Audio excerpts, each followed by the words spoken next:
Bonjour à tous et bienvenue sur 100% Live, la radio de Wii Sport. Aujourd'hui, c'est le retour d'Eurozone, 5e numéro pour cet Euro 2020 que j'animerai comme d'habitude en compagnie de mon très cher Mathieu Darbas. Aujourd'hui, on reviendra sur évidemment le match entre la France et le Portugal qui a clôturé cette phase de poule et qui s'est achevé sur un match nul, 2 buts partout.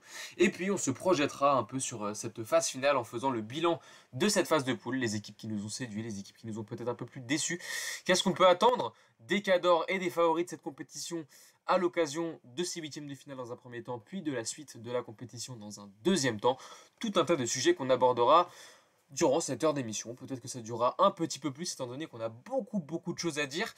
Comme je l'ai dit en préambule, je ne serai pas tout seul pour débattre et animer cette émission. Je serai en compagnie de Mathieu. Salut Mathieu, comment tu vas? Écoute, très bien, en forme. On a vécu une bonne semaine, beaucoup de matchs, beaucoup d'enjeux. Et puis voilà, comme tu l'as dit, ça s'est clôturé sur un très beau duel, un très beau combat, quoi qu'on en dise. Et j'ai hâte de débriefer tout ça avec toi. Ouais, surtout que tu m'as accompagné pour parler des trois matchs de l'équipe de France. Aujourd'hui, on va peut-être évoquer un petit peu la Belgique. Voilà, je pense que ça te fera plaisir, cette C'est ça, Belgique qui affrontera le exactement. Portugal en huitième, potentiellement l'Italie en quart, la France en demi et l'Allemagne en finale. Je suppose que tu es extrêmement satisfait de ce tirage au sort, très clément envers nos amis belges. On y reviendra juste après, parce qu'on va commencer par donc ce match entre le Portugal et la France. On va vous mettre la fiche match de cette rencontre entre Français et Portugais, remake des deux rencontres de Ligue des Nations qu'il y avait eu il y a quelques mois, mais surtout de la finale de l'Euro 2016. Et cette fois-ci, même résultat au terme des 90 minutes, match nul entre les deux équipes, cette fois-ci 2 buts partout. Karim Benzema a répondu à un doublé de Cristiano Ronaldo, hein, les Portugais qui ont mené 1-0 avant que les Bleus ne mettent 2 buts par Karim Benzema au même minutage. C'est ça qui est assez intéressant, c'est que finalement Benzema qui marque à la 45e plus 2 et à la 47e, on peut dire qu'il a marqué deux fois à la 47e, donc voilà, c'était pour le clin d'œil, c'est assez ironique. Exactement. Et donc Ronaldo qui a égalisé sur un penalty à la 60e minute. On va comme traditionnellement peut-être revenir sur les enseignements qu'on peut tirer de ce match, Mathieu, avec une composition qui avait connu deux changements, un changement de système comme on l'avait évoqué, un 4-2-3-1 mis en place par Didier Deschamps avec Jules Koundé en piston droit et Corentin Tolisso sur la droite également. Et ben, c'est peut-être la première chose que l'on peut dire, c'est que c'est un dispositif qui n'a pas eu voilà, qui n'a pas récolté de nombreux fruits, puisque on n'a pas vu une équipe de France amener les ballons vers l'avant, être plus tranchant. C'est un match où il y a eu un déclic, celui de Karim Benzema, est sûrement le plus important qui arrive au moment de cette compétition. Et puis peut-être, bon, là, évoquer très rapidement l'ensemble de la rencontre. C'est une note moyenne des Bleus. Enfin, ils terminent cette phase de poule avec peu de certitude. En tout cas, c'est comme ça que je le vois. Je pense qu'on aura le temps d'en parler. Mais on va dire qu'après avoir fait plusieurs émissions à tes côtés, après avoir évoqué les Bleus avant la compétition, après avoir évoqué les Bleus entre chaque rencontre, je pense que là, à la fin de cette phase de poule, je suis inquiet. Voilà, je suis inquiet pour les joueurs de Didier Deschamps. On va encore me dire que c'est un peu, que c'est peut-être un peu fort comme mot, mais voilà, je pense il y a beaucoup d'inquiétudes, peu de certitudes au sein de ces Bleus, si ce n'est un ou deux joueurs. Voilà, c'est un peu ça que j'ai envie de dire juste pour commencer là. Écoute, je suis assez d'accord avec toi. Ce 4-2-3-1 qui avait été le système de l'équipe de France lors de la campagne victorieuse de 2018, qui avait été donc reconduite hier, mais pas avec les mêmes individualités. On a vu que c'était encore loin d'être une animation qui était en tout cas maîtrisée par ce collectif-là. On a vu notamment une identité enfin, qui peinait vraiment à se voir hein, au sein de ce 11. Moi, je vais te rejoindre, j'étais pas forcément inquiet après la Hongrie vu le style de jeu de l'adversaire. Je le suis quand même un peu plus après le Portugal, parce qu'on a vu des latéraux toujours pas au niveau, parce qu'on a vu une équipe encore dépendante de Paul Pogba, et parce qu'on a vu une équipe qui, devant en tout cas, a eu du mal à se trouver. Un Mbappé qui a été invisible hier, je sais pas trop ce que tu en as pensé, et un Benzema qui a sauvé les meubles, mais voilà, c'est vrai qu'on voit pas en tout cas, ou en tout cas on voit moins que lors du match contre l'Allemagne par exemple, peut-être l'étendue des capacités qu'a cette équipe de France, ou que peut avoir cette équipe de France offensivement à faire la différence, même face aux grosses nations. Bah, on s'accroche à des coups de pied arrêtés, on s'accroche à se dire que Karim Benzema a enfin trouvé le chemin des filets sur un penalty, mais c'est vrai que tu l'as évoqué, Mbappé fantomatique, je ne sais pas si j'irai jusqu'à là, mais en tout cas, la menace offensive numéro 1 est inoffensive. Et si on en fait le bilan, pas forcément que dans ce match-là. Beaucoup de mal avec Kylian Mbappé. En tout cas, moi, j'ai beaucoup de mal depuis ces 3 premiers matchs. Et puis derrière, Griezmann, bref, moi, je suis un peu sur ma faim. Je le trouve pas très intéressant. Par contre, Kabenové, qui marque deux pénaltys très importants, dont on le sait, avec une énorme pression sur ses épaules, ça a été très intéressant. Et c'est intéressant de le dire que marquer un penalty, c'est pas simple. Prendre un peu voilà, ses coronets, les poser sur la table, aller mettre ce but face à Rui Patricio et puis derrière transformer peut-être la seule et unique occasion qu'il a dans cette rencontre avec cette passe de Jules Koundé qui est sublime d'ailleurs. C'est beau, mais bref, difficile d'être très heureux et d'être parfaitement comblé de ce trio, tant on l'a embelli, tant on l'a qualifié de magnifiques adjectifs. J'ai bien peur que voilà, ce doublé de Benzema est un peu l'arbre qui cache la forêt durant cette phase de poule. Ouais, d'ailleurs, on vous a mis une petite stat, hein, on vous en a mis deux ou trois des stats qui sont assez évocatrices du match d'hier, qui sont assez marquantes. Benzema a donc retrouvé le chemin défilé avec l'équipe de France. Son dernier but, ça a remonté à presque 6 ans. 5 ans et 268 jours exactement. Alors évidemment, bon voilà, c'est à relativiser puisque entre temps il n'y a pas eu énormément de sélections, il faut le dire. Mais voilà, c'est sûr qu'en tout cas, Antoine Griezmann, Raphaël Varane ou même Paul Pogba l'évoquaient en conférence de presse quelques jours avant, c'était extrêmement important pour Karim Benzema, d'autant plus quand on sait évidemment qu'il est attaquant et qu'il est l'attaquant et la star de cette équipe, de débloquer son compteur but, même si ce n'était pas forcément le rôle majeur qui lui était attribué à la base. C'est sûr que je pense que ça ne pourra que lui faire du bien d'inscrire ce doublé. On a parlé de l'attaquant de pointe, on va peut-être parler du gardien maintenant. C'est vrai qu'Olivier Giroud, j'allais dire, je ne sais pas pourquoi, peut-être une Hugo petite Lloris. ressemblance, on va plutôt dire Hugo Lloris, effectivement. Hugo Lloris qui a encaissé donc deux pénaltys hier, qui sont malheureusement ses 16e et 17e pénaltys encaissés consécutivement sous le maillot de l'équipe de France. Son dernier arrêt remonte au 16 octobre 2012, donc une éternité, sachant qu'en plus Ronaldo a tiré deux fois à sa droite et à gauche du but. C'est une stat qui est assez embarrassante, d'autant plus qu'on avait vu un Lloris extrêmement serein face à l'Allemagne et qui a été beaucoup moins en réussite sur ces deux rencontres que sont celle face à la Hongrie et celle face au Portugal, Mathieu. Pour l'avoir commenté hier, cette rencontre, et avoir vu ce choc de Hugo Lloris, déjà, hier, on peut peut-être se satisfaire, en tout cas, on va pas parler de miracle, pas non plus, faut pas non plus abuser, mais en tout cas, se satisfaire que Hugo Lloris ait continué la rencontre après la 27e minute de jeu. Sur le coup, c'était un duel qui me paraissait plutôt tranquille, et puis en le regardant encore une fois ce matin, voilà, quand même, Danilo prend une belle, un bon parpaing dans la tête, là.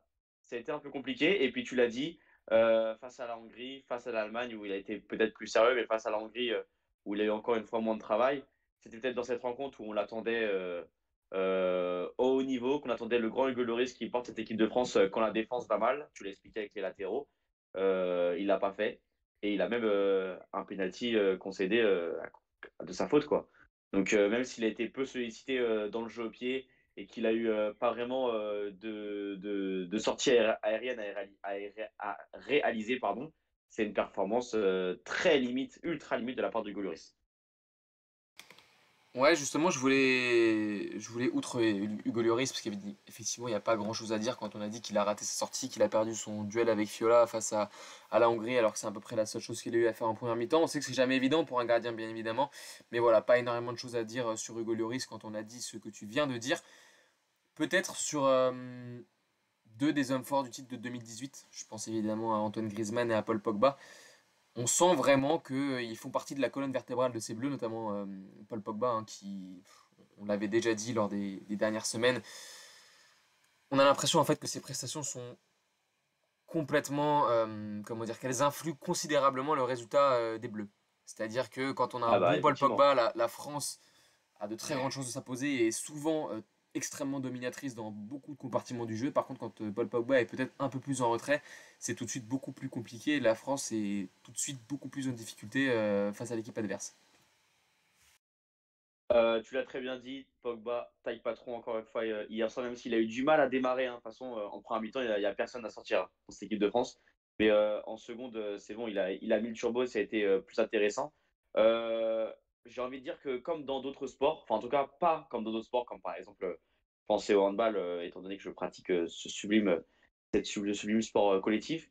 Dans le football, l'appel déclenche la passe. Et puis quand tu as des appels, quand il y a Karim Benzema qui se projette vers l'avant, quand il y a Kylian Mbappé qui longe cette ligne de touche avant d'essayer de rebiquer à l'intérieur, et ben là tout de suite, on a un Pogba qui est stratosphérique. Et d'ailleurs, j'ai envie de dire que serait l'animation des Bleus sans lui, puisque on se rend bien compte que les trois ont du mal à se trouver devant, ont du mal à s'échanger quelques ballons. Et c'est peut-être dû au fait que Karim Benzema dézone énormément, peut-être beaucoup trop. Griezmann fait de même et a ce profil intéressant. Et ce qui fait que ces deux joueurs se retrouvent très souvent côte à côte dans une même zone, un peu à se gêner, à ne pas trouver quelques zones, à se bouger des intervalles. Ce qui fait que Pogba, derrière, fait le ménage. Et avec les armes qu'il a, on l'a vu il a eu cette magnifique frappe qui a été déviée par Paris Patricio sur sa barre transversale, si je dis pas de bêtises. Paul Pogba a parfaitement aidé, a parfaitement étoffé sa palette depuis de nombreuses saisons. Et là, on le voit très clairement avec l'équipe de France qui prend les choses en main. Et pour le coup, s'il fallait un leader technique au sein de cette équipe, c'est bien lui. Et leader aussi, il a été dans la tête, puisqu'on l'a vu à de nombreuses fois motiver ses camarades, motiver ses coéquipiers. Voilà, donc Paul Pogba, masterclass. J'ai vu 7 dans l'équipe ce matin. Franchement, un 8 aurait été peut-être bien plus méritant. Oui, un 8. Après, je pense qu'il n'a que 7 entre guillemets, parce que sa première mi-temps n'est pas incroyable, n'est pas exceptionnelle, et bien en dessous de ses standards, comme on avait pu le voir d'ailleurs lors de la première période contre la Hongrie. J'aimerais avoir ton avis, je l'ai évoqué juste avant, sur Antoine Griezmann, euh, qui je trouve a de moins en moins de mal à se situer par rapport au début de la compétition, mais qui reste quand même assez peu influent dans le jeu. Alors même si on sait qu'Antoine Griezmann il est précis et il est précieux surtout dans son jeu entre les lignes, dans ses déviations, dans sa capacité à écarter le jeu, à élargir à faire élargir, enfin comment dire, ouais c'est ça, à élargir le bloc adverse en allant chercher ses latéraux. Qu'est-ce qu'on peut légitimement attendre de plus d'un Antoine Griezmann qui, voilà, on l'a connu à un niveau bien supérieur en 2016 ou en 2018. Qu'est-ce que tu peux attendre tout simplement d'un Antoine Griezmann? Je pense que la relation technique qu'il a avec Kylian Mbappé et Karim Benzema laisse encore à désirer, bien que Griezmann, par ses appels et par ses passes et sa projection vers l'avant qui est systématique une fois qu'il a le ballon au pied, essaye de faire en sorte de trouver ses joueurs. Donc, on va dire que dans les trois attaquants devant, dans ces phases de poule, c'est peut-être lui qui a été le plus régulier, qui a réalisé trois prestations qui sont pas non plus à loin des égards sur une échelle de 1 à 10. Par contre, Mbappé, Karim Benzema, ça a été peut-être un peu plus compliqué. Donc Griezmann peut-être plus constant. Après, même s'il marque face à la Hongrie, il manque peut-être un peu cette lucidité dans le dernier geste. On l'a vu, hein, cette frappe dans les derniers instants de la rencontre qui passe voilà, tu as trois nuages beaucoup trop au-dessus. Et puis, il a une occasion aussi à l'heure de jeu. Bref, j'ai envie de dire que dans le dernier geste, enfin, qu'est-ce que tu penses de Griezmann pour me compléter peut-être? Est-ce que tu penses rapidement en quelques mots que on doit le demander beaucoup plus? Est-ce que tu penses que, comme moi, c'est le joueur qui a eu une performance régulière au sein des trois matchs des phases de poule? Ou est-ce que, tout au contraire, tu penses qu'Antoine Griezmann est au fond du trou et qu'il faut qu'il se relève? Alors écoute, moi je trouve qu'Antoine Griezmann, comme j'ai dit juste avant, monte en puissance. C'est-à-dire que j'ai pas trouvé, malgré une feuille de statistiques honorable lors de ces deux premières rencontres, que c'était fameux nécessairement du côté du natif de Mâcon. Mais il est monté en puissance et comme je t'ai dit, il reste extrêmement précieux pour faire le sale boulot un peu. C'est pas celui qu'on voit le plus. Il a un rôle qui est encore différent des précédentes compétitions majeures. Maintenant, moi j'ai vraiment bien aimé l'apport d'un Karim Benzema qui est venu décrocher, peut-être mis à part la Hongrie, mais en tout cas dans ces grandes rencontres contre le Portugal et l'Allemagne, je trouve que ça a vraiment été peut-être le meilleur des trois, grâce notamment à son doublé hier, parce que c'est vrai qu'hier il y avait concurrence et match avec Antoine Griezmann. Mais voilà, moi je suis beaucoup plus déçu, comme je l'ai dit au début, d'un Kylian Mbappé, mais pour revenir sur Antoine Griezmann, à mon avis, il pourrait apporter encore plus de densité, avoir peut-être encore plus d'impact, notamment devant le but, comme tu l'as signalé juste avant.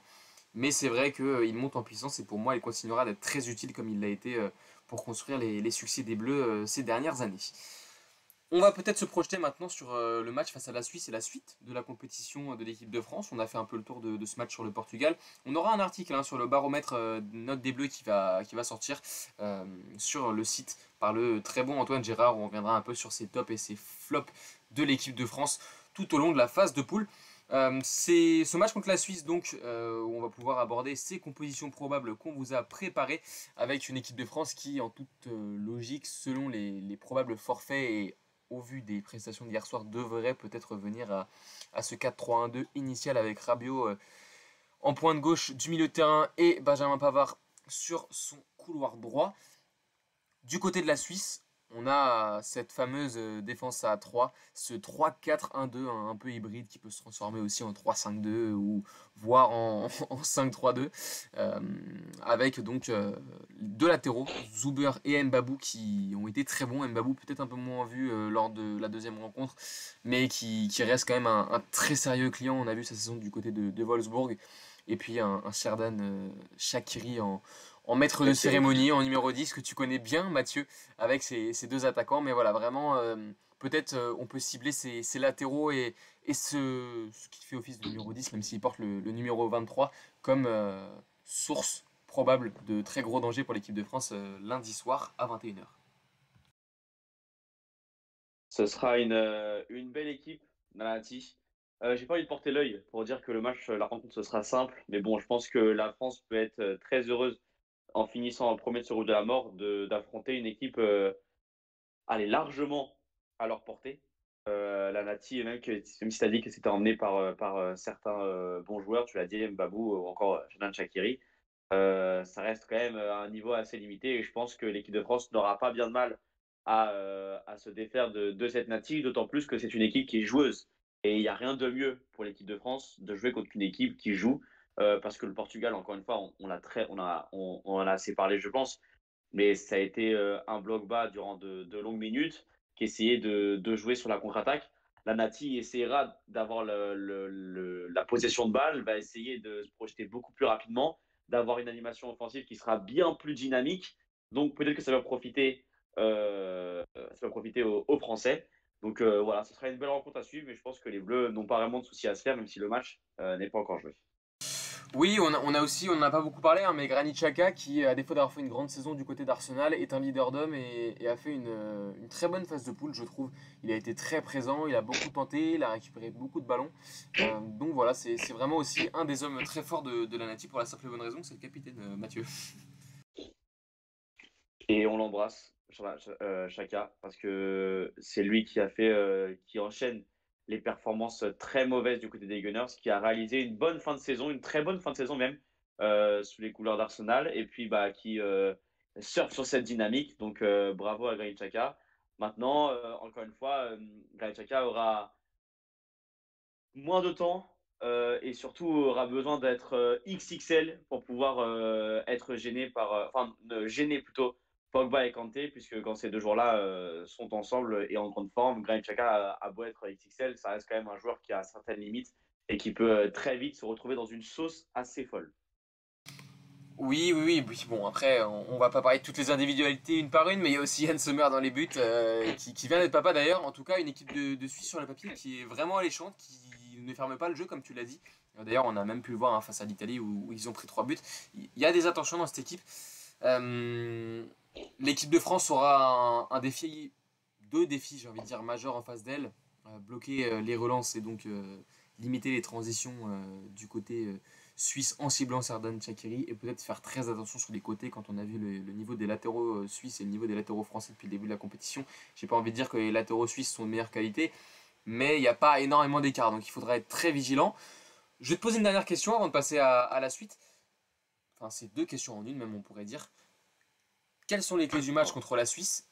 Et par ce biais-là, qu'est-ce qu'on peut attendre Ouais. de l'équipe de France sur la suite de cette compétition? Et ben déjà, j'espère qu'on va surfer sur cette bonne continuité, sur cette continuité, pas sur cette bonne, puisque c'est pas non plus excellent. Et j'espère que Didier Deschamps reviendra, comme on l'a mis dans les compositions probables, à son 4-3-1-2 pour pouvoir retrouver des automatismes et surtout avoir des joueurs plutôt en forme et jouer sur la profondeur, puisque la Nati va défendre avec trois défenseurs et je pense que c'est un atout de jouer la profondeur, d'être plus tranchant, de jouer derrière les latéraux suisses. Donc je pense que le match va se jouer là dans la profondeur, ça va être intéressant. Aussi de voir comment Karim Benzema, Antoine Griezmann et Kylian Mbappé vont réussir peut-être enfin à avoir une relation intéressante face à une équipe, comme tu l'as dit, qui est joueuse et qui va aller vers l'avant. C'est peut-être maintenant qu'on veut un match prolifique où les buts ne viennent pas de passes de milieu de terrain ou en tout cas d'une ligne autre qu'offensive. On veut des trois attaquants en feu, on veut que ça bouillonne. Et puis surtout, c'est tout bête à dire, hein, mais une des clés du match, c'est la France en phase éliminatoire qui n'a jamais le même visage qu'en phase de poule. On l'a vu lors du dernier Euro, on l'a vu lors de la dernière Coupe du Monde. Je pense que ça va être dans la tête. Ça sera dans la tête, forcément, d'ailleurs. Le fait de jouer en phase finale. Tu es d'accord avec moi ou pas? Que la France a toujours un autre visage et est toujours beaucoup plus tranchante, beaucoup plus menaçante dès qu'elle arrive dans les tours éliminatoires. Oui, après, on connaît cette France un peu restrictive qui sait cadenasser les rencontres et gagner même sur la plus petite démarche en phase finale. Je pense que ça sera a priori le cas, qu'on n'aura peut-être pas des étincelles offensives comme tu l'espères, dans le sens où on n'a peut-être pas suffisamment de garanties pour se le permettre de lâcher les chevaux, si je puis dire, offensivement, en prenant peut-être un peu plus de risques derrière. Surtout quand on a vu en plus le niveau des latéraux et du gardien sur les dernières rencontres. Mais maintenant, voilà, ça dépendra aussi de la physionomie du match. C'est sûr que si les Suisses arrivent un peu fatigués, si on a un Paul Pogba qui attaque la ligne, si on a un Adrien Rabiot et un Antoine Griezmann qui travaillent beaucoup entre les lignes et au milieu de terrain pour permettre à l'équipe de France de maîtriser le tempo de la rencontre, si ça permet à l'équipe de France ensuite de pouvoir rapidement prendre l'avantage par exemple et de se mettre à l'abri, peut-être qu'on verra à ce moment-là quelques ajustements tactiques ou quelques prises de risque supplémentaires. Mais en tout cas, c'est vrai que ce match contre la Suisse sera assez intéressant et qu'on pourra peut-être se permettre plus de choses en fonction de la physionomie du match si jamais elle est positive que si on avait joué par exemple les Anglais ou même les Belges. Maintenant, je pense qu'on se souvient tous de ce huitième de finale de l'Euro 2016 contre l'Irlande où l'équipe de France s'était fait extrêmement peur au Groupama Stadium et il ne faudra en tout cas pas reproduire ce genre de performance. On va maintenant passer, vu qu'on a fait le tour des Bleus et qu'on a eu largement le temps d'en discuter ces derniers jours, euh, au groupe suivant, aux rencontres suivantes de ces huitièmes de finale avec une partie de tableau absolument extraordinaire dans le haut du tableau, c'est le premier quart de tableau. Très On a relevé, ouais. donc deux, deux matchs, quatre équipes. Italie-Autriche, Portugal-Belgique. On peut donc légitimement se dire, si la logique est respectée, que l'Italie passerait face à l'Autriche, ce qui nous donnerait un quart de finale totalement fou pour les Belges ou les Portugais contre l'Italie. Voilà, qui donc, après avoir éliminé déjà une très grosse nation, se retrouverait à nouveau face à un des cadors de cet euro. C'est. On n'est pas au bout de nos surprises, j'ai envie de dire, pour cet euro. Il y a plein de belles choses qui nous attendent. On va peut-être passer à l'analyse peut-être équipe par équipe de ces trois grosses nations. On a tout d'abord eu l'Italie qui a fait très forte impression en poule. Hein. L'Italie qui reste sur 11 matchs sans encaisser des buts et 30 rencontres sans la moindre défaite. On a vu un milieu de terrain assez incroyable. Finalement, j'ai pas trouvé énormément de points faibles dans cette équipe d'Italie. Je sais pas ce que tu en penses, mais on a vu un Spinazzola extrêmement en vue sur la première rencontre contre la Turquie. On a vu un Bonucci qui même lui a eu vraiment énormément d'attention offensive avec de nombreuses transversales pour essayer de trouver ses Ouais, ailiers. ok, On fou. a vu un Insigne, un Berardi, même des remplaçants sur le dernier match, un des Chiesa, Bernardeschi qui ont été Ah, vraiment au c'est niveau. exactement ce que j'allais dire. Et puis voilà, au milieu, c'est peut-être un des meilleurs milieux de la compétition. On a beaucoup parlé de l'Allemagne et de la France, mais quand tu as Jorginho, Barella et en backup Locatelli ou Verratti, tu peux légitimement ambitionner d'aller très loin dans cette compétition. Ah, mais tu l'as dit, c'est surtout, il y a un groupe qui est concerné puisque Roberto Mancini fait énormément de changements et a fait, c'est par exemple lors du dernier match où c'était sur le banc, il y a du Locatelli qui n'est pas rentré. C'était pareil pour Thiago Immobilier, pour Insigne, pour Barella. Pour, alors là, c'est dire que l'effectif est très étoffé. Et puis, bah, ça domine de la le Pays de Galles puisque si la Squadra Azzurra a remporté le match 1-0, c'est quand même 23 tirs tentés. Alors oui, il y a un manque de lucidité, mais c'est quand même un chiffre qui fait peur. Et se dire que l'Italie, avec son deuxième joueur à son poste, le remplaçant, l'équipe remplaçante même quand il y a eu de changement, et ben, fait quand même peur. Et c'est un peu la différence peut-être avec les autres grosses nations, où dès qu'il y a un changement, c'est peut-être tout de suite moins intéressant. La corrélation est parfaite pour parler peut-être de l'équipe de France et de se dire que l'équipe de France ne pourra pas compter sur Ousmane Dembélé, qu'on a vu un Coman intéressant d'ailleurs. Mais voilà, c'est jamais autant percutant et autant intéressant que ce que l'Italie a fait. Donc oui, très peu de défauts. Et surtout, c'est une équipe qui fait peur. Si la France dispute cette rencontre face à l'Italie, on l'espère en tout cas, c'est de se dire que c'est un outsider intéressant et qui peut vite avoir à la tête d'un favori dans les 5 premières minutes, dès les 5 premières minutes de la mi-temps du match, tant elle sera menaçante. Donc, à voir pour la suite. Mais oui, l'Italie, c'est pour l'instant un 10 sur 10. Peut-être l'équipe d'ailleurs qui nous a le plus séduit. Tu l'as dit, une profondeur de banc assez exceptionnelle, un entraîneur qui travaille bien. Qu'est-ce que ça pourra donner pour cette équipe qui n'a finalement pas tant d'expérience au niveau international que ça? Ça sera très intéressant. En tout cas, ils ont peut-être un match encore pour se mettre dans le bain avant d'affronter une très grosse sélection. Et voilà, c'est sûr qu'on a du mal à imaginer aujourd'hui en tout cas comment cette équipe d'Italie pourrait ne pas jouer les troubles faits dans cet Euro. Exactement. Et Même surtout si, qu'elle joue contre l'Autriche et l'Autriche, c'est pas non plus un gros danger pour cette quadrature. oui, surtout qu'il y a largement moyen d'y répondre. Cette équipe italienne qui a joué avec beaucoup de verticalité, qui a montré énormément d'intention de jeu, qui s'est diversifiée, elle a des ailiers qui s'est rentré à l'intérieur, ils savent combiner, ils savent frapper de loin. On l'a vu sur la dernière rencontre. On a vu une équipe qui peut aussi passer par les côtés. Enfin voilà, c'est vraiment ça qui est intéressant, c'est que j'ai l'impression qu'il y a vraiment plein d'options différentes dans cette équipe. Il y a des intentions de jeu, il y a de l'expérience, mine de rien, parce que la défense, j'ai l'impression que c'est la même depuis, depuis 10 ans ou presque avec Chiellini et Bonucci. Et puis il y a énormément, comme on l'a dit, de talent au milieu. Donc en tout cas, ce sera extrêmement intéressant de suivre cette squadra Azzurra qui finalement, voilà, on l'a dit juste avant, n'a pas affronté de très grosses équipes. On s'attendait à une très grosse opposition dans cette poule A. On a eu la Turquie qui a été extrêmement décevante, qu'on attendait Ouais, peut-être comme le principal catastrophique. challenger Catastrophique. de l'Italie. Mais en tout cas, ce sera intéressant. L'Italie, donc on l'a dit, qui pourrait retrouver soit la Belgique, soit le Portugal en quart de finale. Une Belgique dont on va parler maintenant. Une Belgique dont on va parler maintenant et je vais te laisser peut-être une tribune ou une carte blanche, Mathieu, sur la Belgique. Je savais que tu avais envie d'en parler. On va vous mettre une petite stat sur De Bruyne juste parce qu'effectivement, De Bruyne, depuis son entrée en jeu contre le Danemark, est resplendissant. De Bruyne a réalisé 9 passes décisives avec la Belgique depuis 2014 en tournoi majeur, donc Coupe du Monde plus Euro. Aucun joueur européen n'a fait mieux sur la période. Et puis même, on a pu voir sa passe décisive, son but contre le Danemark, il a encore été resplendissant sur ces dernières minutes de Ouais. jeu avant d'aborder cette phase finale. Avec Lukaku, c'est même très certainement l'homme fort de cette Belgique. Et en tout cas, ce sera peut-être un des atouts majeurs de cette sélection, encore une fois, pour essayer de croire au titre. Mathieu, je te laisse la main sur ta très chère Belgique. Non, mais j'ai pas longtemps m'y attarder, mais rapidement, si on fait les rencontres, c'est une entrée en lice qui est parfaite contre la Russie.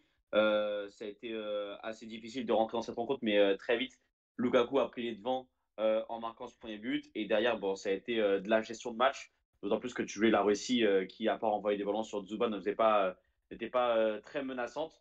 Roberto Martinez s'adapte, met le jeu en place et derrière, ça roule, donc c'est parfait. Ça fait 3-0 et on rentre à la maison. Derrière, tu joues le Danemark. Alors oui, il faut les jouer. Le Danemark qui viennent de voir leur joueur emblématique peut-être de la nation, de la sélection qui est à deux doigts de y laisser son cœur sur la pelouse. C'était des images horribles et il faut y aller après à Copenhague pour jouer contre 30 000 spectateurs qui d'ailleurs, avec le petit stade que c'était, paraissait quand même fou. Je ne sais pas si tu as vu le match, Grégoire, mais ce match-là, j'avais l'impression que le stade était plein. C'était Oui, oui, tellement fou. bah, Et je crois puis, de toute manière et puis entre tu l'as. Copenhague et Budapest, c'était là où les stades étaient le plus remplis. Ouais.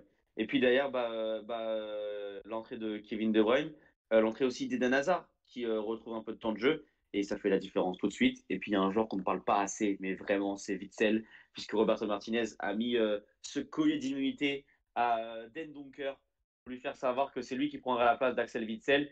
Mais je tiens à dire, si vous écoutez le tacticien espagnol, que le milieu de terrain de Wolverhampton est vraiment très moyen, très limité, ne fait pas du tout gage de solution quand Axel Witsel n'est pas là. Le joueur du Borussia Dortmund est arrivé et a remis l'église au milieu du village. Derrière, on rencontre la Finlande et là, c'est partie de plaisir.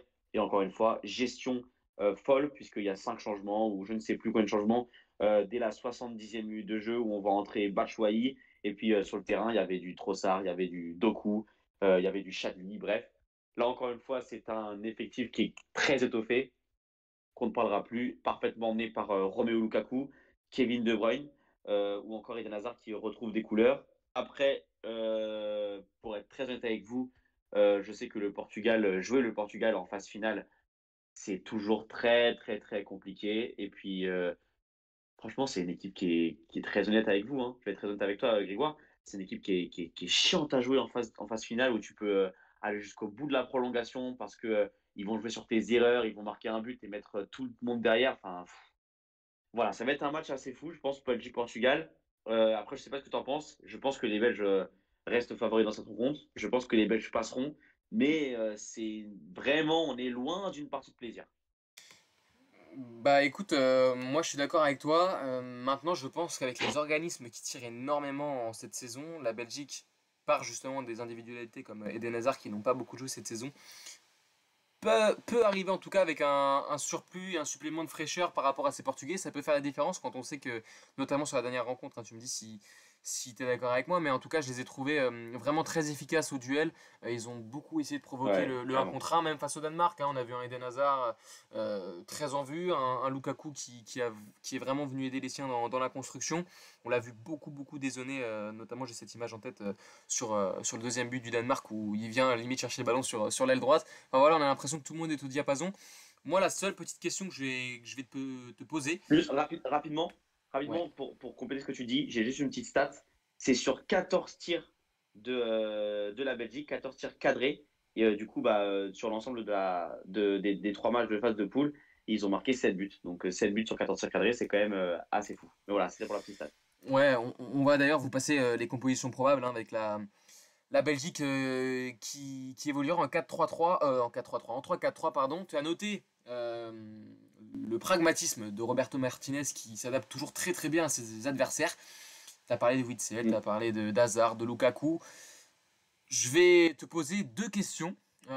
Finalement, on va peut-être se Allez. passer une page juste avant. On a vu que Cristiano Ronaldo, donc en mettant un doublé hier, a égalé le record de buts en sélection de l'Iranien Ali Daei avec 109 réalisations. Voilà, et puis il devient seul pour le coup avec 21 buts. Il me semble maintenant le meilleur buteur de l'histoire dans une grande compétition, enfin en grande compétition, le meilleur buteur européen de l'histoire, que ce soit à l'Euro ou à la Coupe du Monde. On va donc repasser sur ces compositions probables.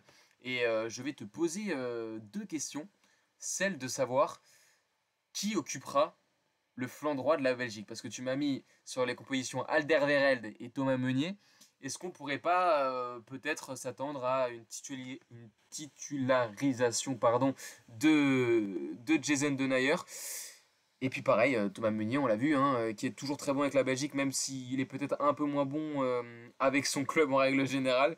Voilà, hier ou avant-hier, il me semble, c'est pas lui qui était titulaire. Tu me coupes C'est trop si ça. je C'est dis trop une ça qui bêtise, mais était c'était titulaire. Trossard qui était titulaire, effectivement. Ouais. Euh, et donc voilà, j'aimerais bien que tu m'en dises peut-être un peu plus sur cette défense dont on n'a pas beaucoup parlé. Est-ce qu'on aura Meunier? Est-ce qu'on aura Trossard qui évolue à Brighton?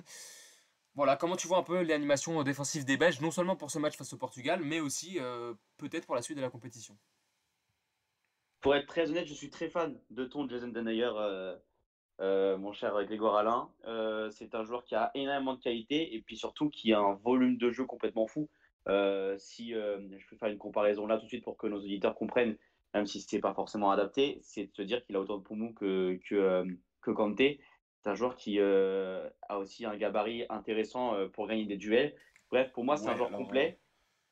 Pour moi, c'est un joueur complet. Par contre, dans l'anticipation et dans le choix, la vision du jeu, c'est encore assez limité.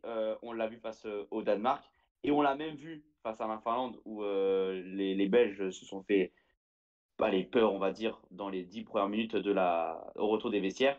Donc, en soi, Jason Denayer, ça reste encore un peu limité, même si je le préfère à Boyata. Après, à mon avis, Roberto Martinez va reconduire le Thomas Meunier sur le flanc droit de la défense. Et donc, du coup, pourquoi pas voir Jason Denayer, même si Boyata réalise une bonne performance. Donc, pour moi, Denayer est un bon joueur, un bon leader. limité quand même dans l'anticipation. Et d'ailleurs, c'est lui qui cause le but du Danemark, le premier, parce qu'il n'y en a eu qu'un d'ailleurs, je suis bête de dire ça. Mais voilà. Mais pour moi, elle sera comme ça. Ce sera Alderweireld, Boyata, Vertonghen, et à droite, ce sera Thomas Meunier. Et donc pas d'association Boyata-Denier dans cette défense à 3 parce qu'on avait vu cette association face à la Finlande notamment.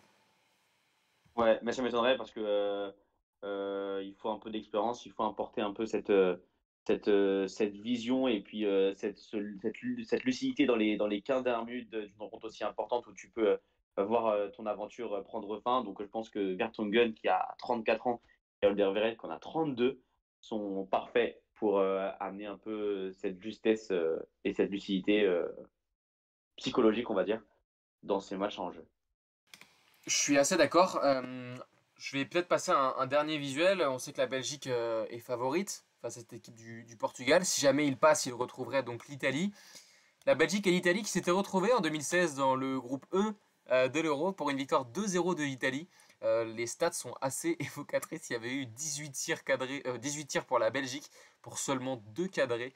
Voilà, une Belgique qui s'est inclinée 2-0 sur des buts de Giaccherini et de Pelé dans le temps additionnel de la première période. Pareil, idem que pour conclure la partie sur cette équipe de France. Je vais te poser 2 questions en une. La première, c'est quelles seront les clés du match pour ce Belgique-Portugal? Et si jamais, en fonction de cette qualification du Portugal ou de la Belgique, est-ce que cette fameuse équipe qui se qualifierait lors de ce duel absolument sensationnel qui ouvrira ou presque les huitièmes de finale viendra à bout de l'Italie et donc se qualifiera pour les demi-finales? Pour faire plus synthétique, laquelle Euh, de ces 3 équipes sortira de ce fameux quart de tableau pour retrouver une équipe comme la France ou l'Espagne en demi-finale, potentiellement? Eh ben, écoute, je l'espère que ce sera la Belgique.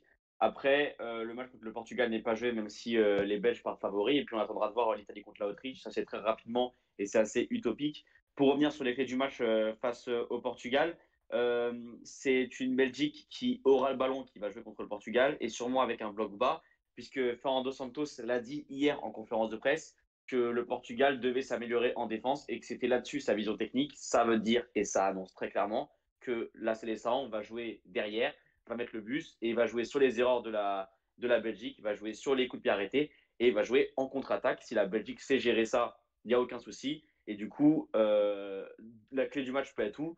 Peut être sur les 1 contre 1 et sur le duel. Et je pense que Eden Hazard titulaire peut faire pas mal de bordel.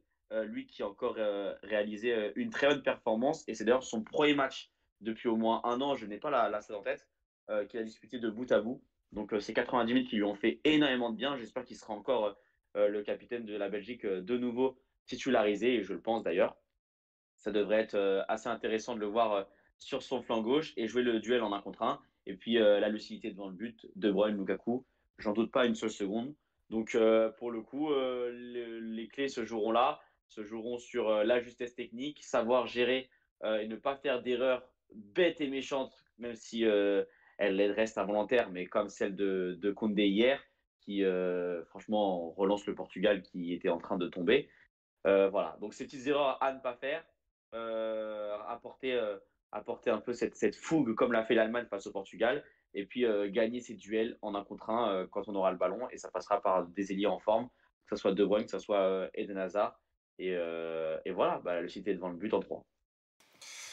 Je suis assez d'accord avec toi. Je suis assez d'accord avec toi. On a vu cette composition portugaise aussi qu'on a mis en 4-3-3. Peut-être que ça variera.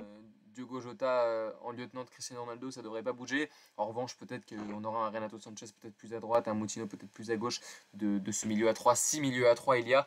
En revanche, je sais pas ce que tu en penses, mais pour moi, surtout quand on voit sa prestation d'hier, pour moi, Renato Sanchez dans le 11 portugais, s'ils veulent avoir une chance, ou en tout cas espérer aller loin dans cette compétition, Ah c'est ouais, presque inévitable. incroyable. Bah, j'ai peut-être trop parlé, donc c'est à toi de parler, Grégoire. Mais en tout cas, très rapidement, hier, Real Sanchez nous a montré de magnifiques choses, même si c'était face à une équipe de France qui était plus ou moins endormie pendant 1 heure de jeu. Real Sanchez a étoffé, nous a ébloui par des gestes techniques assez intéressants et puis surtout une projection vers l'avant systématique. Très bien, bah écoute, on va pas forcément s'étendre sur ça, car je suis assez d'accord avec toi sur les clés du match. On en parle depuis une petite vingtaine de minutes. J'allais te demander ton pronostic, comme je te l'avais demandé, sur qui sortirait de ce quart de tableau. On va faire nos pronostics globaux à la fin, donc peut-être on aura l'occasion d'y revenir Ça à la fin marche. de cette émission. On va passer à la troisième partie de cette émission. C'est une partie à moitié entre satisfaction et hommage. On va parler du Danemark, Mathieu. Le Danemark Allez. qui, on va pas vous rappeler la tragédie Eriksen, voilà, tout le monde la connaît. Mais le Danemark qui s'est finalement qualifié après avoir perdu ses deux premières rencontres. Voilà, ce Danemark qui a tiré 61 fois au but lors de cette phase de poule. C'est un des totaux, si ce n'est le total le plus élevé parmi les équipes encore en lice. Donc voilà, de grosses intentions offensives, une envie permanente de jouer et d'aller vers l'avant. On l'a vu d'ailleurs hein, contre la Belgique. Je crois d'ailleurs qu'on a peut-être même la, la fiche mi-temps de Danemark-Belgique. Voilà, on vous l'a mis à l'écran pour Oh, vous, magnifique. vous rappeler de cette fabuleuse prestation du Danemark contre la Belgique avec, bon, certes 49% de possession, mais 9 tirs, 3 cadrés quand la Belgique n'avait qu'un tir cadré, même un tir tout court. Le Danemark menait un but à zéro contre Poulsen à la mi-temps. On a un peu parlé en début d'émission de cette rencontre par le biais de la rentrée de De Bruyne, par le biais du travail de Lukaku sur le front de l'attaque. Mais en tout cas, voilà, c'est pour faire un peu la synthèse de tout ce que je viens de dire. On a une équipe du Danemark qui a été vraiment très pragmatique, qui a eu beaucoup de cœur, on va dire. Il y a eu aussi l'émergence de joueurs comme Damsgaard de la Sampdoria. Il y a eu un Husberg qui a été absolument incroyable au milieu de terrain. Et puis, il y a surtout Mathieu, une partie de tableau qui désormais est assez favorable pour ces Danois. Il faudra les battre, les Pays de Galles, quand même. C'est pas une partie de plaisir. C'est une équipe qui a montré beaucoup de satisfaction, que ce soit face à la Suisse ou encore face à la Turquie. Ouais, j'ai regardé ce match face à la Turquie avec grande admiration et j'ai vu que dans un contexte compliqué, puisque ce n'est plus Ryan Giggs sur le banc du Pays de Galles, il y a de belles choses et surtout un Bale en forme, un Rhys James, un Ramsey qui apportent toujours des solutions. Donc la partie est loin d'être jouée, mais le Danemark montre beaucoup de choses. Je pense que tu l'as assez résumé. Pour peut-être te compléter, je dirais que c'est la belle histoire de cet euro, puisque voilà, il s'est passé ce qui s'est passé avec Christian Eriksen. Aujourd'hui, il va mieux, tant mieux. Ça ne sert à rien de se rappeler de ces moments qui nous ont fait tous très, très, très, très, très froid. On a tous eu très même chaud, pour pas faire de jeu de mots. Et puis derrière, bah, c'est une équipe qui est joueuse, qui est offensive, qui essaie d'apporter du danger H24 sur le moindre ballon. Tu l'as dit, 61 tirs, l'équipe qui a le plus tenté dans ces phases de poule, en tout cas une des équipes qui a le plus tenté. Bref, je pense que tu as tout dit, tu as évoqué des individualités. C'est surtout se dire que c'est une équipe qui vit une épopée européenne unique avec tout ce qui s'est passé dans une situation qu'on connaît et puis surtout quand les matchs sont à domicile, mais quel bonheur. D'ailleurs, à vérifier, où est-ce que va se jouer ce Pays de Galles? Ce match contre le Pays de Galles, ce sera à Amsterdam, non? Je sais pas.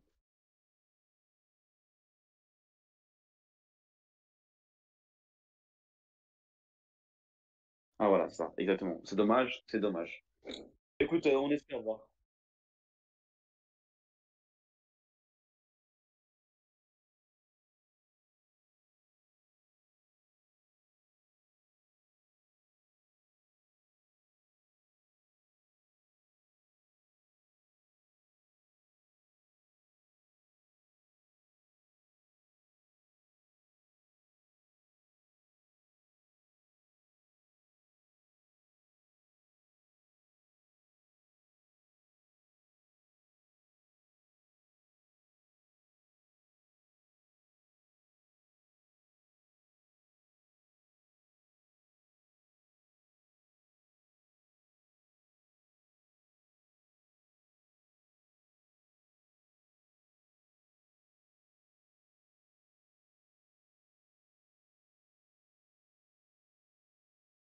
Ouais, franchement, on est presque touché. Je pense que c'est le coup de cœur que tout le monde a. Ouais. Ouais, franchement, on est touché. Ouais.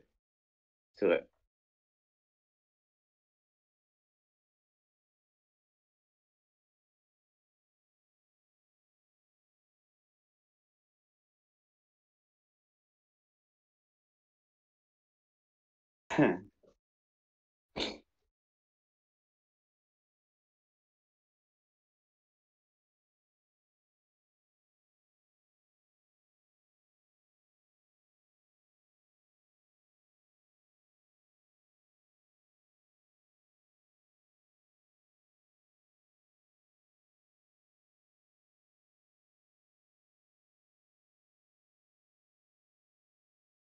Ouais, t'as tout dit. Franchement, t'as tout dit.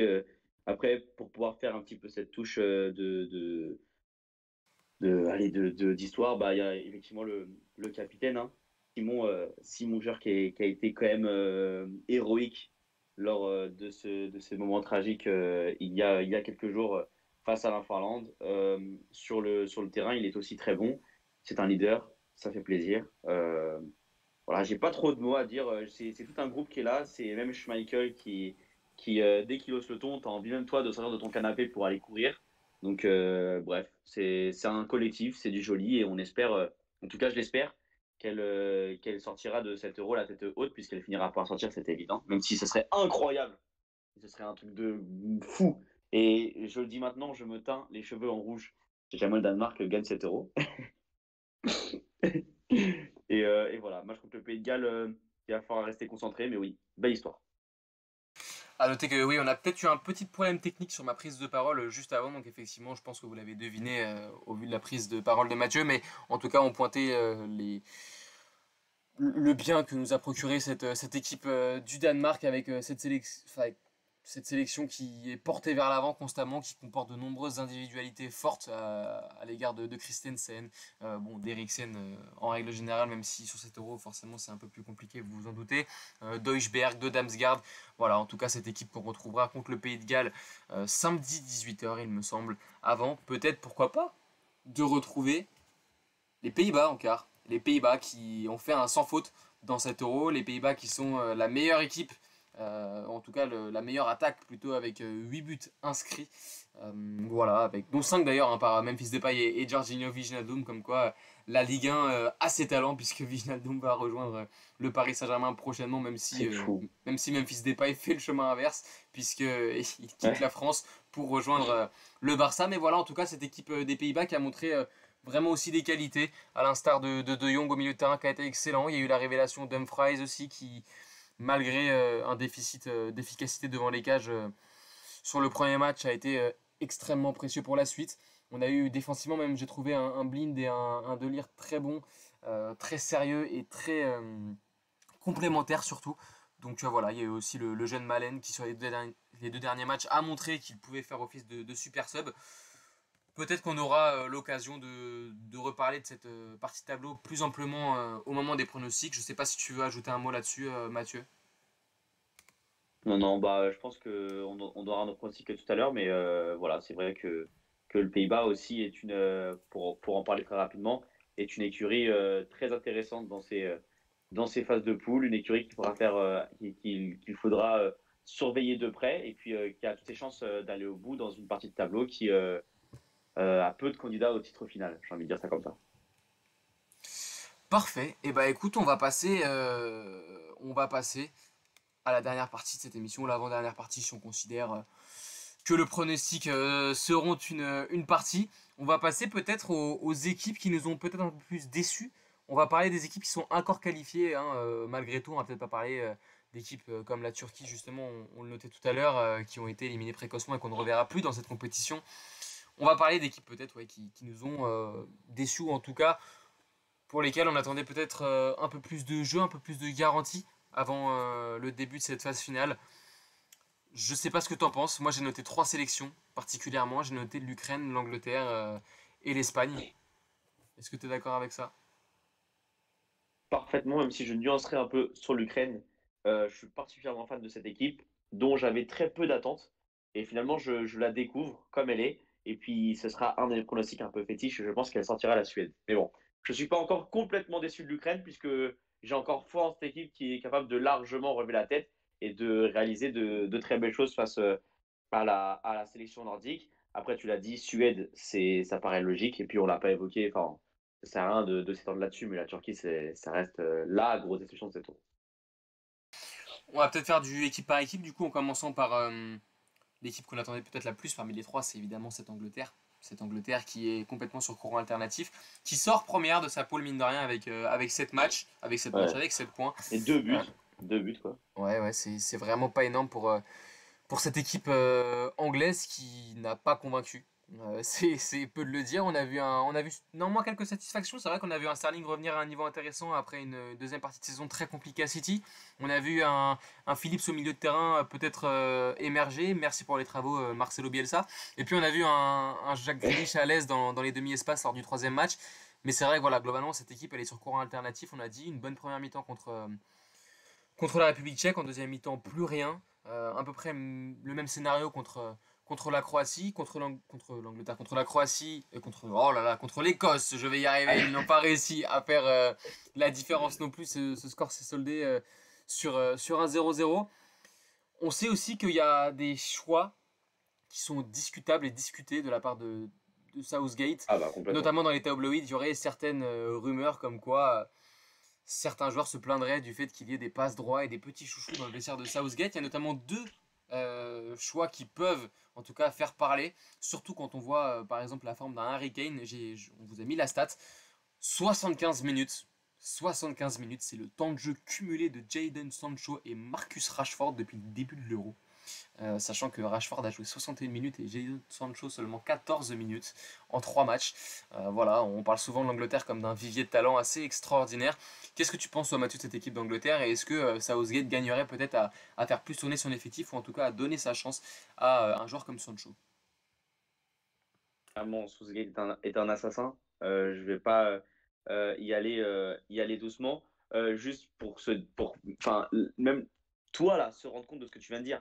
Tu as dit, est-ce que Southgate n'y gagnerait pas à donner un peu de temps à Jadon Sancho? C'est quand même une phrase qui devrait quand même titiller un peu tous les cerveaux des amateurs de football. Tant Jadon Sancho est incroyable, tant c'est un joueur fou et c'est un joueur qui est capable d'amener cette fougasse, cette envie, etc., etc. Après, je dis pas que Harry Kane est mauvais, mais il y a de quoi faire avec cette équipe. Il y a de quoi amener quelque chose. Il y a des joueurs de grand talent, des merveilles, des pépites, des champions d'Europe même. C'est de se dire que là, Southgate nous présente une animation offensive dégueulasse. Euh, Ça joue sur des coups de pied arrêtés, c'est ennuyant, c'est fantomatique. Et surtout, bah, t'es l'Angleterre et tu prends l'eau face à l'Écosse, quoi. Enfin, j'ai un total respect sur l'Écosse, mais je veux dire, t'es à deux doigts aussi de paniquer sur la République tchèque.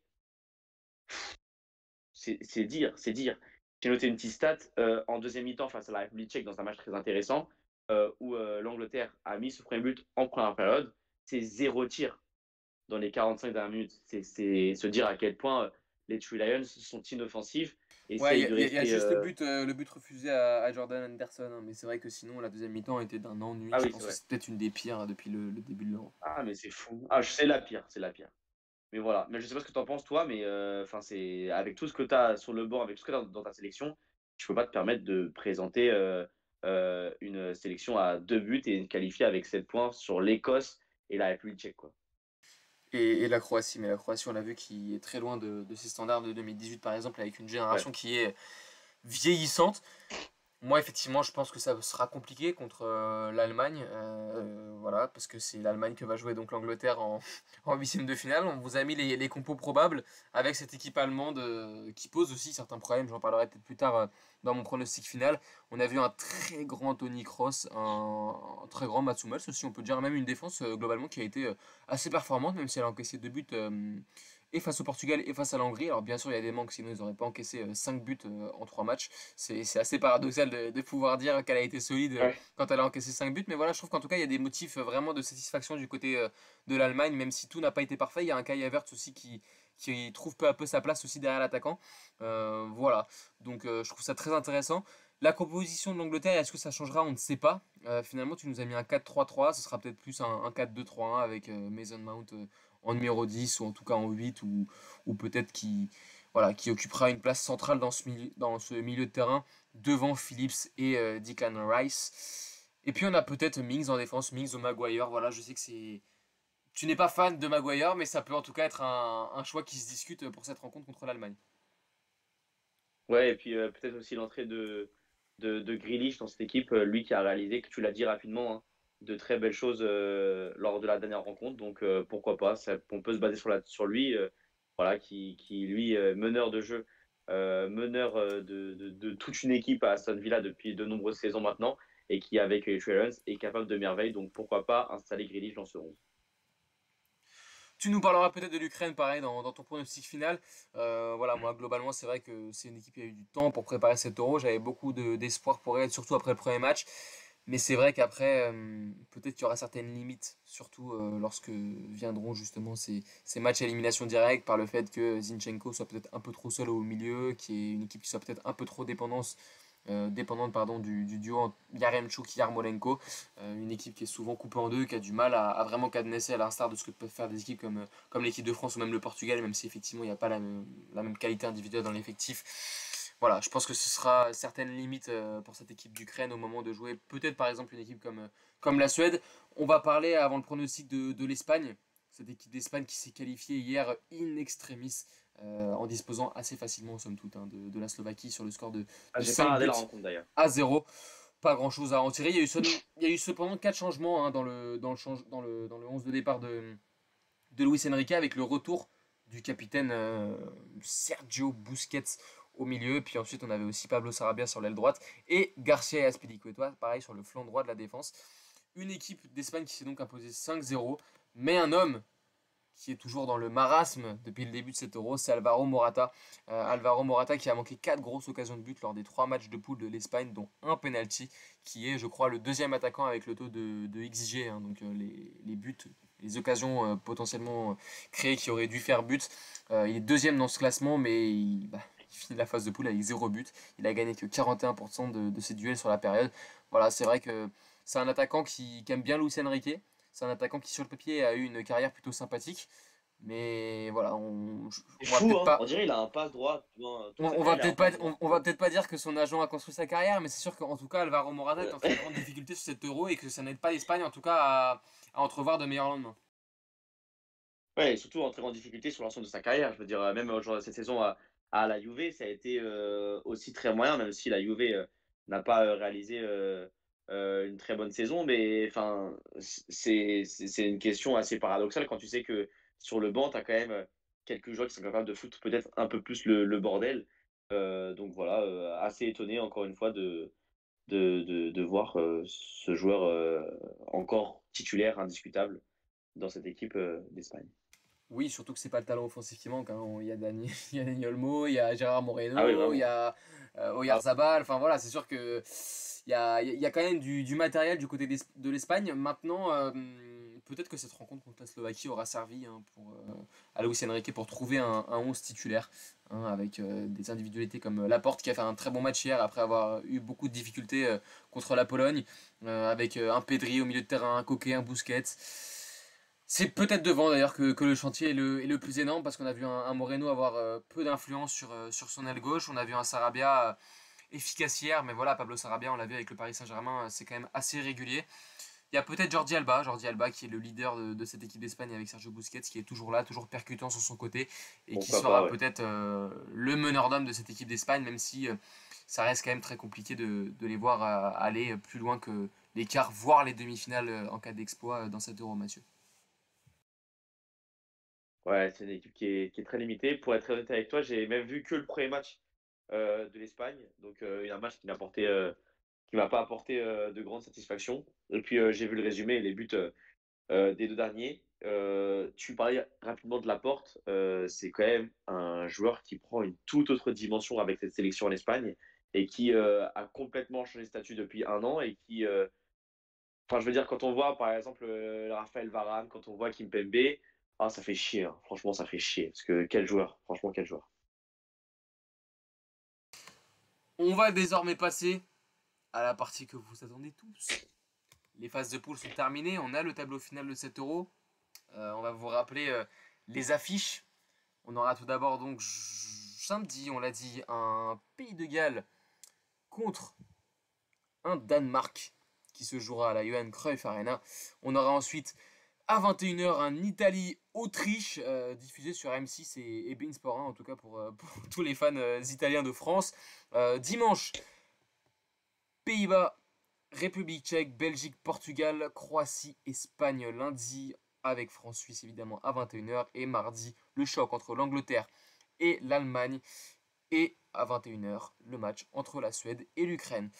Allez, on veut les pronostics. On veut les On pronostics. veut les pronostics. Est-ce que je te laisse d'abord ou est-ce que j'y vais? Comme tu le sens.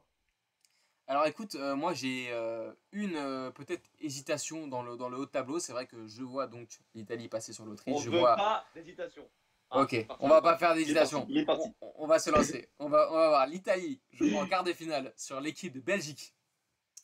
En quart de Magnifique. finale, nous aurons la Croatie qui aura utilisé sa roublardise Quoi? pour battre l'Espagne Ah, c'est en quoi? prolongation. Qui jouera face à l'équipe de France. Évidemment, cette magnifique équipe de France ne s'arrêtera pas en quart de finale, qui comme en 2018 battra la Croatie, qui retrouvera Magnifique. en demi-finale une merveilleuse équipe d'Italie.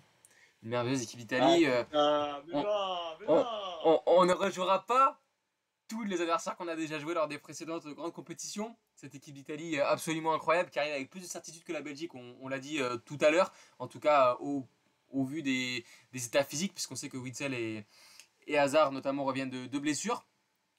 L'équipe de France va perdre contre l'Italie en Aïe. demi-finale. Cette équipe italienne, pour moi, Oh mon Dieu, mais c'est incroyable ce qui se passe. Il est, est fan. Il va manger des spaghettis toute la est, semaine. est assez incroyable. Je la vois bien supérieure sur les côtés. Je vois le milieu rivaliser au nôtre. En tout cas, jusqu'à ce que l'équipe de France nous montre autre chose, je ne la vois pas être suffisamment constante sur 90 minutes pour déborder une équipe italienne si l'Italie continue d'avoir autant d'efficacité et de montrer autant de choses sur le rectangle vert. Et de l'autre côté du tableau, je vois que. Grégoire, Oui. tu as ta pizza Domino's XXL cannibale, évidemment, si jamais l'Italie tape la France.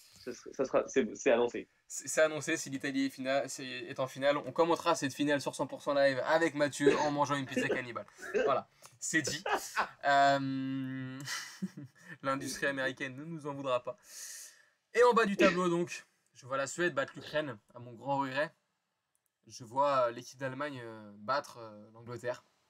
Je Oui, tout à vois fait. ensuite le Danemark et les Pays-Bas se qualifier. Je vois une Effectivement. autre surprise en quart de finale, Oh putain, oh putain. qui ne sera pas l'Allemagne, puisque l'Allemagne va évidemment rouler sur la Suède. Je vois le Danemark Oh passer les Pays-Bas. non, tu peux pas, mais c'est pas possible, mais arrête. Mais arrête. Je vois le Danemark passer ses Pays-Bas. Voilà, j'ai vraiment hâte de voir le De Jong Højbjerg. J'ai vraiment extrêmement hâte. Maintenant, pour le coup, alors pour rien te cacher, ce match-là, j'ai mis une petite réserve. J'attends de voir le style de jeu adopté par le Danemark. Est-ce que le Danemark va essayer de jouer frontalement avec les Pays-Bas? Dans ce cas-là, peut-être que je changerai mon pronostic en m'orientant vers les Pays-Bas, mais je pense que en adoptant un bloc bien compact et en procédant en contre avec des joueurs offensifs tels que Poulsen par exemple, ou même Dolberg, ça peut le faire. Ça peut le faire pour cette équipe du Danemark et on peut avoir une belle épopée comme ça avait été le cas notamment à la fin du XXe siècle, en 1992 il me semble. Par contre en demi-finale, que ce soit les Pays-Bas ou le Danemark, et c'est pour ça que je me suis peut-être permis une petite fantaisie, je ne vois personne d'autre passer que l'Allemagne. L'Allemagne qui retrouverait donc l'Italie en finale. Allemagne-Italie en finale, Magnifique. ce Magnifique. serait vraiment une très très belle affiche. Et, et bah, je verrai l'Allemagne. Je verrai l'Allemagne s'imposer et remporter cet euro. Toutes ces Euh, spaghettis pour l'Allemagne. Mais non, s'il vous mais plaît. C'est pas possible. et c'est pour ça que je trouve que cet euro a changé du tout parce qu'il faut quand même se rappeler qu'à 5 minutes de la fin, hier, l'Allemagne était éliminée. Comme quoi, Ouais, c'est à, fou. à quoi tient une compétition, mon très cher Mathieu. Et d'ailleurs, j'ai remarqué dans le sport, c'est souvent des scénarios comme ça où une équipe ou un joueur passe au bord de la sortie, il s'impose derrière, donc on verra Voilà. si ça se vérifiera. Mais voilà, en tout cas, bon, voilà, bien évidemment, c'est des pronos, c'est mes pronos personnels, mais tout changerait évidemment si la Belgique tapait l'Italie, si la France se qualifie pour la finale, parce que pour le coup, je vois la France battre l'Allemagne en finale s'il y a un France-Allemagne en finale, mais comme je vois pas la France en finale, forcément, je vois l'Allemagne s'imposer, mais voilà. En tout cas, ce sera assez intéressant. Pareil, on a parlé de la Belgique ou de l'Italie qui pourraient aller loin, mais Magnifique. si elles perdent leur huitième de finale ou même leur quart de finale, voilà, les pronostics seront déjoués. Après t'avoir régalé avec mon tableau plein de surprises, je vais donc te donner la main pour terminer cette émission. Quels sont tes pronostics sur cette phase finale de l'Euro?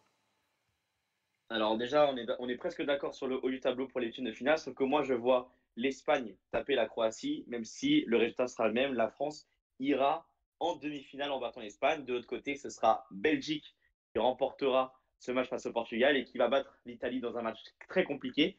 et on aura un magnifique et un sublime France-Belgique en demi-finale. Et là, obligé de ne pas être subjectif, puisque je pense que les Français, avec ce changement de statut, avec toutes ces histoires avec la Belgique, et puis, enfin voilà, avec le talent qu'ils ont, je pense que l'équipe de France ira en finale là-dessus. De l'autre côté, voilà, j'ai ma petite surprise. Bon, ce sera l'Ukraine qui battra la Suède. Derrière, l'Allemagne contre l'Ukraine. Ce sera Pays-Bas, Danemark de l'autre côté. Et du coup, là, Allemagne, Ukraine, je vois l'Allemagne évidemment, face aux Pays-Bas. Allemagne, Pays-Bas, je vois les Pays-Bas. Et du coup, je vois un sublime France, Pays-Bas à Wembley le 11 juillet prochain. Et une victoire des Bleus. Puisque je pense que malgré toutes les critiques que j'ai eues, je pense que l'équipe de France va montrer un tout autre visage face à la Suisse, va monter en puissance, va tout casser. Et bah, je ne vois pas les Belges faire la différence face à une telle équipe. Et pour être très honnête, je n'aurais presque aucune rancœur de voir les Bleus battre les Belges, puisque je serais d'accord, encore une fois, et même si ça arrivait en 2018, de perdre contre les champions d'Europe. Voilà, c'est un peu ça. Mais bon, si on peut, si on peut taper les Français, je prends aussi. Hein. Enfin, je prends surtout même. Je prends surtout. Moi, allez, je vais faire le prono du panache pour aller au bout de mon idée. Je vais dire que l'Italie tapera l'Allemagne en finale. Oh Euh, putain, yes! Les spaghettis! Les voilà, spaghettis! voilà. Donc, je t'avoue que je préfère les lasagnes à la saucisse. Mais bon, voilà, c'est chacun ses goûts culinaires après tout. En tout cas, je pense qu'on est quand même assez d'accord pour se dire que le vainqueur devrait se situer entre la France, l'Allemagne et l'Italie. Voilà, avec en embuscade peut-être les Pays-Bas, la Belgique. Mais voilà, on va peut-être nous rester dans un panier global sur ces trois équipes-là. Est-ce qu'on aura raison à la fin? On verra. En tout cas, on se retrouvera peut-être après 7 euros pour revenir un peu sur tout ce qui se sera passé, pour Je suis voir mort. si nous serons aussi mauvais en pronostic dans cette émission que nous le sommes sur mon petit prono depuis le début de la compétition, ou si on aura repris un peu de couleur dans les 2 semaines qui arrivent. Écoute Mathieu, c'était un plaisir d'animer cette émission avec toi encore une fois. Je ne sais pas si tu as un mot de la Magnifique. fin à dire Me- ou une remarque à faire Ah qu'on non, c'est bon. aurait éventuellement Je oublié. resterai. Je resterai sur. Je préfère les lasagnes à la saucisse. Voilà, je resterai là-dessus, moi. Ça me va très bien. Non, en tout cas, on salue d'ailleurs hein, la cuisine italienne qui est évidemment une des meilleures du monde, tout comme l'équipe italienne. J'aime beaucoup ce pays, je pense que tu l'auras largement Pas remarqué possible. à l'occasion de cette émission. On se retrouvera donc sur Wii Sport tous les soirs où il y a des matchs, pour les previews de matchs, pour les débriefs de matchs, pour les commentaires de matchs. Ce sera pas forcément moi et Mathieu, mais il y a une très belle, Mathieu et moi plutôt, mais il y aura une très belle équipe derrière tout ça, comme d'habitude, pour vous faire vivre cette phase finale de l'Euro comme il se doit. Et avec Mathieu, on se retrouvera donc au cours de l'été ou même à la rentrée pour parler de cet Euro et peut-être aussi de la Ligue des Nations qui arrive. On verra, on pourra là aussi Exactement. se livrer à des pronostics. Merci à tous de nous avoir suivis. Magnifique. Bon match, bonne phase finale, bonne fin d'Euro. Et on se dit à très vite sur 100% Live.